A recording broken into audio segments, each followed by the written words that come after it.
Okay, gonna start right off with the very first real guitar I ever got. This one was I bought it in 1979. It was out of a Bass Exchange catalog, and it cost $130 or so in 1979. The Bass Exchange catalog was basically, if you were a military brat, they basically kind of had a department store that you could buy things in, and of course they didn't have guitars in stock, but I ordered this one. I remember I waited weeks and weeks for it to arrive, and when it did, it was the wrong one. They sent me an SG instead, and even at a tender young age of 13 or so, I had the wherewithal to send that one back as much as I wanted a good guitar and wait for the correct one to come in. I got rid of it in the early 80s, and it actually came back into my possession about 12, 13 years ago by some small miracle. And since that time, it was a made in Japan, very, very inexpensive Les Paul copy. I put new pickups in it. I put new knobs on it. It does have the original hardware. I replaced the switch. It still has the original tuners, and as you can see, the brand is Cameo, which was kind of an obscure make, but it was made to be more like a Les Paul custom. And I actually gigged with this thing for probably 3 years, and it served me well, as cheap as it was. Wasn't a real Les Paul, but it was a nice looking guitar, and eventually I sold it to help raise money for a Gibson SG that I bought. And of course, now that it's kind of has a historical value and it's not really much of a player, I decided to mount it up on the wall, and I'll see if you can see that. It's actually on a ceiling / wall in my studio, one of those finished rooms over the garage type deals, and it is suspended there with a little bit of redneck engineering, cable ties, guitar horizontal display type stand, and that is where it shall remain. It gets Swiffer dusted every now and then, but it can't be played. It can't be played. We've seen enough of that one. Don't even look at it. Don't touch it. It can't be played. This next guitar, we're sort of staying in a chronological order here, is a mid-90s, I'd say 96. I bought this in the late 90s. I bought it used on eBay. It's an Epiphone Les Paul. I don't know if you can see the color, if it's really picking it up. I'll lean back like Fat Joe, give you a shot of it. This particular guitar, I can't, again, say enough good about this. It's beautiful. It's kind of a plum burst. I don't know if you can really see the color, but it's got a beautiful flame top on it. I've played it a lot over the years. It's probably my favorite non-Gibson Les Paul that I have. Plays like a dream. This was made in Korea during the golden age of Korean Epiphones. Again, just a beautiful guitar, rosewood neck. It looks like a one-piece mahogany body, which is kind of rare. Actually, no, I take that back. I see a seam. It's a two-piece, but it's not split in the middle. I don't know if you can see that in the video, the way a lot of the mahogany bodies are. I did modify this one a little bit. I put DiMarzio Super Distortion pickups in it, which sound fantastic. A lot of guys used Super Distortion back in the 70s. That was a classic sound for it. Peter Frampton, Tom Scholz of Boston, Ace Frehley, of course. And I did put Gibson tuners on it. I don't know if you can see that. So it stays in tune. So for all intents and purposes, it's not a Gibson on the headstock, but it pretty much has had the electronics gutted and replaced with professional type components. And it just plays really, really well. If I had to keep one Les Paul that was not a Gibson in my collection, it would probably definitely be this guitar. Very, very sweet. Very, very nice. I'll probably never get rid of it. Love this guitar. Played a lot. This is another Epiphone Les Paul. I got it not too long after I got the plum burst. I think it's made in China. It's actually a lot lighter than the other one, but it does have a one-piece mahogany back, which is pretty unusual for Epiphone Les Pauls. This one's completely stock. And if you know the specs of a Les Paul, they are rosewood, of course fingerboards, bound fingerboards. The fretwork on this is really, really good. I think this one might also be Korean, but I think it also could be Chinese. Not really sure. Again, this has the standard tuners, if you can see there. There's the headstock. This thing plays really, really well. I was thinking about possibly doing a pickup swap on it, thinking of maybe something like maybe the Slash, Seymour Duncan Slash Alnico set. I think would be a good fit for this particular guitar. But it plays like a dream. I use it quite a bit. I've recorded with this a lot. It's beautiful. The flame on this is beautiful, however thin that may be on the top. But this is just a fantastic overall, again, Epiphone Les Paul. Absolutely gorgeous, beautiful carve on it. There's not a flaw on it. The mahogany back in particular, I don't know if you can pick it up in the camera with the glare of the lights and all, but it's really, really a beautiful grain.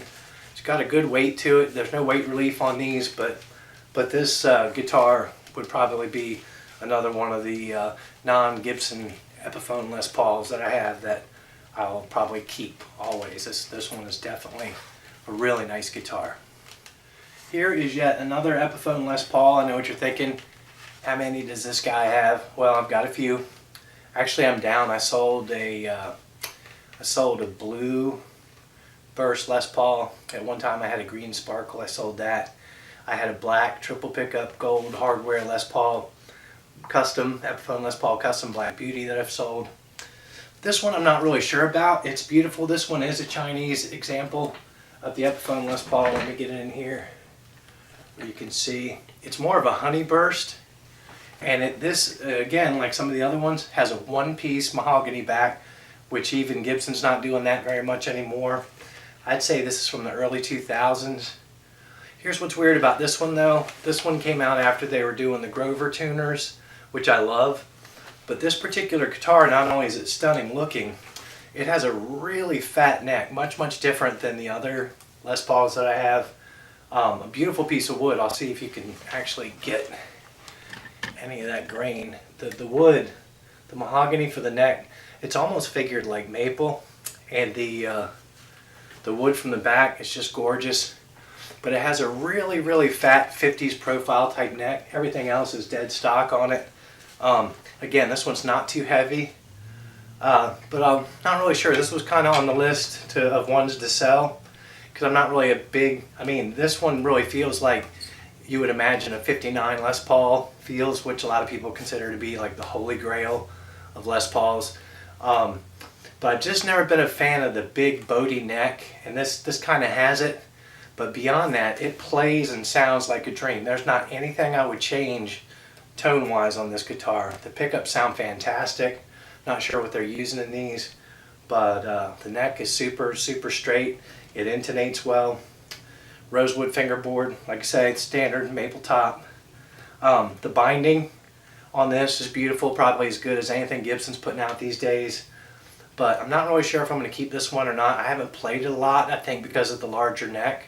But it is beautiful, and this one may end up on Reverb or eBay or perhaps donated. Anyway, this is this really, really nice guitar. I'm not even sure they do this one anymore. I kind of refer to it as my 59 just because of the fat neck. But it's kind of a honey burst. It's kind of unique. Absolutely gorgeous, gorgeous guitar. This particular Epiphone Les Paul is one of the sparkles. I don't know if you can pick that up in the camera. Let me get that in there so you can see it.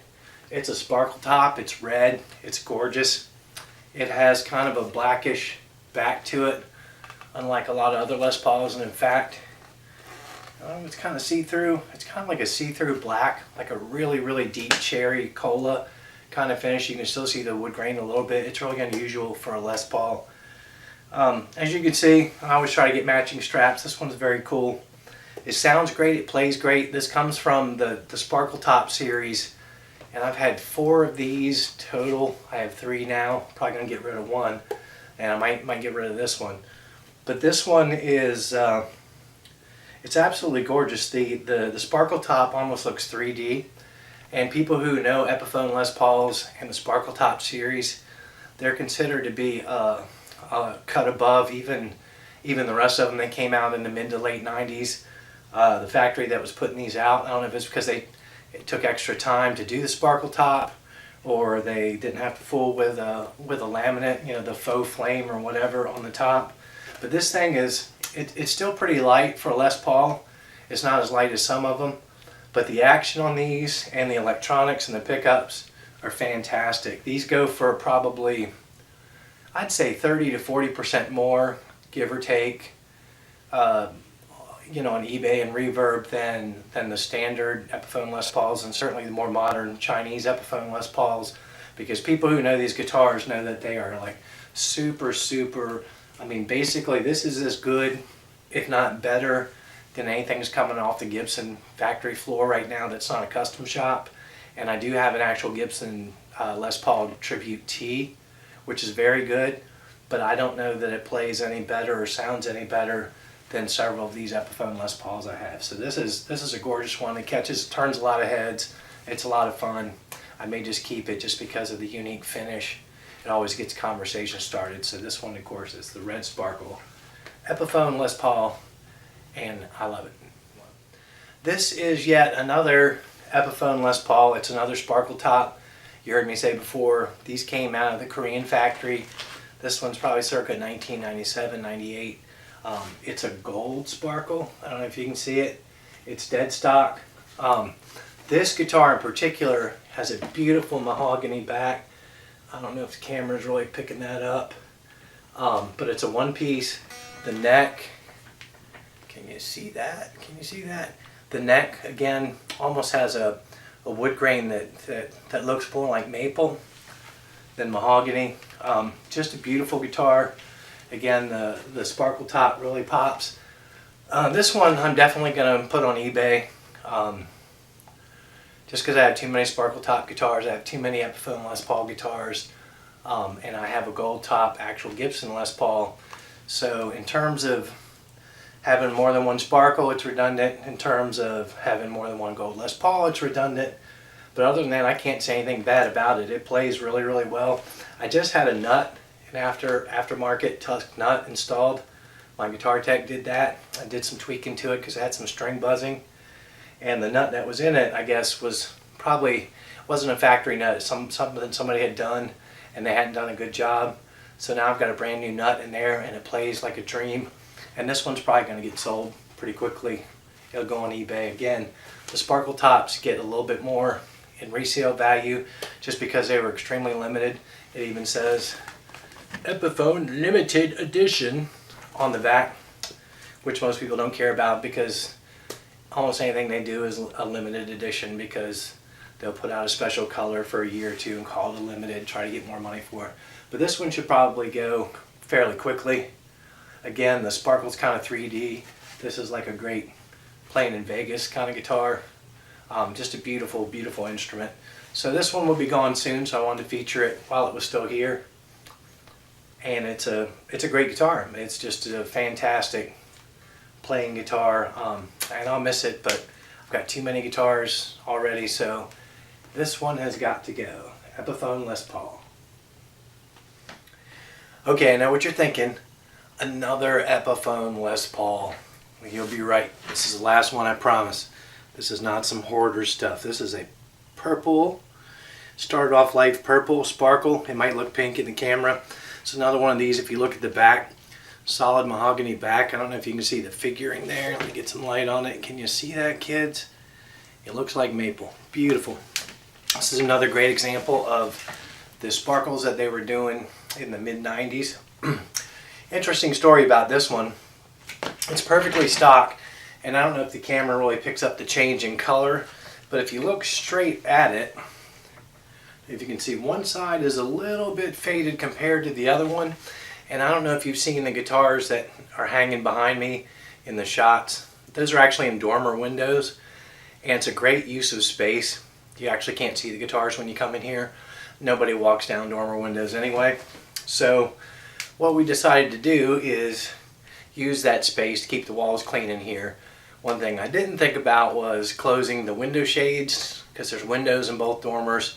They face the western sun, and I had a couple of guitars get faded. I had a blue burst Les Paul that I talked about, Epiphone Les Paul, that actually faded to like a soft faded PRS kind of faded denim kind of look, and actually looked better. I had a quilt top purplish wine red Explorer with a quilt maple top that ended up looking sort of flesh toned It was not a good look. I ended up selling that. Somebody who knew what it was. It was an excellent player. It was a Greg Bennett signature.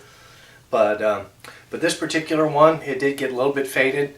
Lesson learned. I keep shades pulled where the guitars hang now. Hopefully that keeps most of the sunlight out. And I'm still pretty careful about what I put in the dormer window, even with shades in there. But again, this one, mid-90s, perfectly stock. Beautiful guitar, plays really well. Heavy like a real Les Paul, plays like a real Les Paul. I would put this guitar up against any actual Gibson from the same era or even currently, especially currently. This is a great guitar. I know what you're thinking, that I just told you it was the last Les Paul, and I didn't lie. It was the last Epiphone Les Paul. Saved the best for last. Actual Gibson Les Paul, as you can see here. It is one of the, I think it's the 2016 Tribute T model that they came out with. And what's interesting, and you can see from the side, is instead of having binding, they save a lot of money but not doing binding, they left the maple. So you can see the difference between that and the mahogany, which sort of makes it look like it has binding, unlike the Les Paul Studios. Super good prices on these. The price has gone up. They started off there like $900, and now they're up to $1,150 this year. So they've been raising the price. I was lucky to get this on an open box. I think it was just a little over $700, believe it or not. This one, of course, made in America. Got my America strap for it. And I know what else you're thinking too. It's like, did he change his shirt? It's like, yeah, I did. Maybe it's a different day. Maybe I don't care about continuity. Maybe the guitars that are behind me in the background keep changing if you're paying attention. Maybe all of those things are true. But anyway, this is my one and only Gibson Les Paul. It's got the Gibson, I think 496 R&T in it. I think those are the pickups. No binding on the fretboard. I don't know if you can see that. But still a really, really good guitar. Great guitar for the money. It's not chambered. Has a really, really smooth satiny finish back and the neck. And an absolute steal for an American-made Gibson Les Paul. That's like in the best of the inexpensive ones that they do, along with the Les Paul Studio.